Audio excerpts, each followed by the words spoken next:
అదే RTV app వార్తల్ని క్షణాల్లో చదివే అవకాశం ఉంటుంది. ఒక న్యూస్ పేపర్, ఒక టెలివిజన్ ఛానల్ మీ చేతుల్లో ఎప్పుడూ ఉంటాయి. రాష్ట్ర ప్రజలందరికీ, దేశ ప్రజలందరికీ హ్యాపీ ఇండిపెండెన్స్ డే.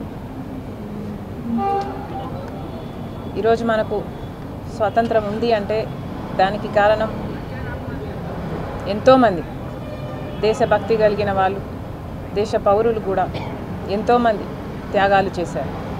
వాళ్ళ యవ్వనాన్ని, వాళ్ళ ఆస్తుల్ని, వాళ్ళ జీవితాలని త్యాగాలు చేసిన వాళ్ళు ఉన్నారు.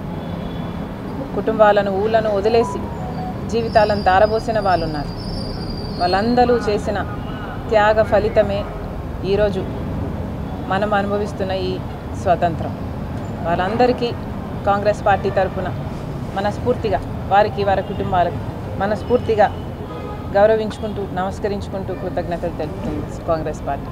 ఈరోజు భారతదేశంలో గత 10 సంవత్సరాలుగా అధికారంలో ఉన్నది బీజేపీ పార్టీ. కానీ అంతకుముందు స్వాతంత్రం తెచ్చింది కాంగ్రెస్ పార్టీ అయితే మన దేశానికి పునాదులు వేసింది కాంగ్రెస్ పార్టీయే. మన రాజ్యాంగాన్ని రూపకల్పన చేసింది కాంగ్రెస్ పార్టీయే. ప్రగతికి పునాదులు వేసింది కాంగ్రెస్ పార్టీయే.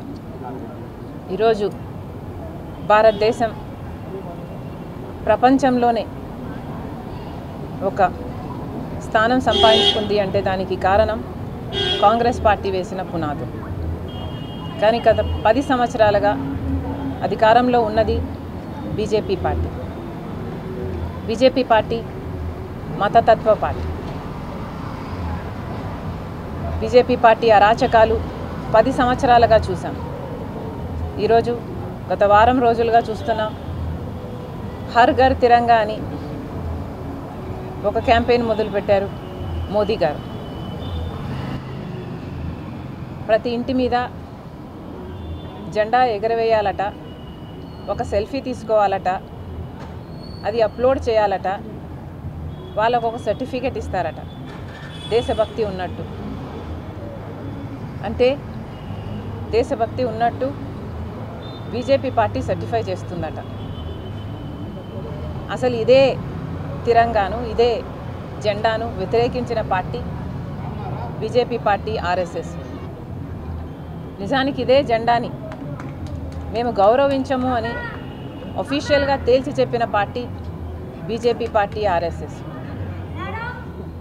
ఒకే రంగు ఉండాలి, 3 రంగులు ఉన్న జెండాని మేము ఒప్పుకోను, హిందువులు దీన్ని గౌరవించరు అని మన జెండాని దశాబ్దాల పాటు తిరస్కరించి ఆర్ఎస్ఎస్ కనీసము వాళ్ళ పార్టీ ఆఫీస్లో ఎగరవేయను కూడాలి. అలాంటిది ఈరోజు వాళ్లకు దేశభక్తి ఉన్నట్టు, తిరంగాను, మన జెండాను వాళ్ళు గౌరవిస్తున్నట్టు ఈరోజు వాళ్ళు పబ్లిసిటీ చేసుకుంటున్నారు. జెండాని వాళ్ళ పబ్లిసిటీ కోసం వాడుకుంటున్నారు. నిజానికి మోడీ గారు ఏం చేశారో దేశ ప్రజలకు సమాధానం చెప్పాలి. ఈరోజు హర్ ఘర్ తిరంగా అని మీరు గొప్పలు చెప్పుకుంటున్నారు, పబ్లిసిటీ చేసుకుంటున్నారు. కానీ హర్ ఘర్ని మోసం చేసింది ఇదే మోడీ గారు కాదా? 10 సంవత్సరాల అధికారంలో ఉండి 2022 కల్లా ప్రతి కుటుంబానికి ఒక ఇల్లు అన్నారు. వచ్చిందా? ప్రతి కుటుంబానికి ఒక ఇల్లు కట్టించారా? పేద కుటుంబానికి మోడీ గారు. ప్రతి ఇంటికి ఒక ఉద్యోగం అన్నారు. వచ్చిందా? ప్రతి ఇంటిని మోసం చేశారు. నిత్యావసర ధరలు పెంచి ప్రతి ఇంటిని మోసం చేశారు మోడీ గారు.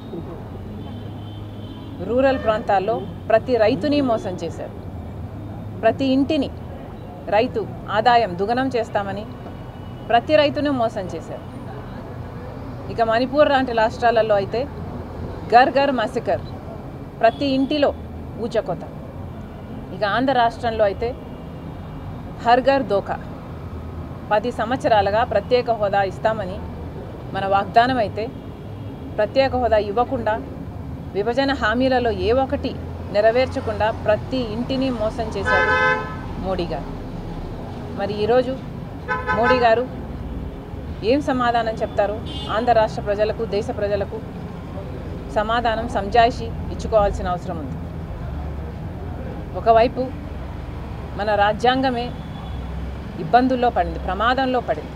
ఈరోజు మన రాజ్యాంగాన్ని కాపాడుకోవాల్సిన బాధ్యత ప్రతి పౌరునికి ఉంది. రాజ్యాంగాన్ని మారుస్తామని మోడీ గారు ఎన్నోసార్లు వాళ్ళ చేష్టల ద్వారా, వాళ్ళ మాటల ద్వారా రాజ్యాంగాన్ని గౌరవించినట్టు మాట్లాడటం జరిగింది.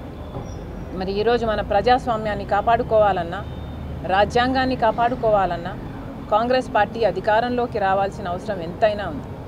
ఒకవైపు మతతత్వ బీజేపీ పార్టీ ఉంటే, ఇంకోవైపు రాహుల్ గాంధీ గారు ప్రేమ కోసం, సోదరభావం కోసం, ఐక్యత కోసం పాదయాత్రలు చేశారు. మరి దేశానికి పునాదులు, ప్రగతికి పునాదులు వేసిన కాంగ్రెస్ పార్టీ అధికారంలో ఉండాల్సిన అవసరం ఈరోజు ఎంతైనా ఉంది. లేకపోతే మన ప్రజాస్వామ్యమే కాదు, మన రాజ్యాంగమే కాదు, ప్రజాస్వామ్యం కూడా ఇబ్బందుల్లో పడే పరిస్థితి ఈరోజు ఉంది. మరొకసారి దేశ ప్రజలందరికీ శుభాకాంక్షలు తెలియజేసుకుంటూ కాంగ్రెస్ పార్టీ ప్రజల పక్షాన ఉంటుంది అని మరొకసారి వాగ్దానం చేస్తూ సెలవు. మరిన్ని వీడియోస్ కోసం ఛానల్ ని సబ్స్క్రైబ్ చేయండి, లేటెస్ట్ అప్డేట్స్ కోసం వాట్సాప్ ఛానల్ ని ఫాలో చేయండి అండ్ లింక్ డిస్క్రిప్షన్ లో ఉంది.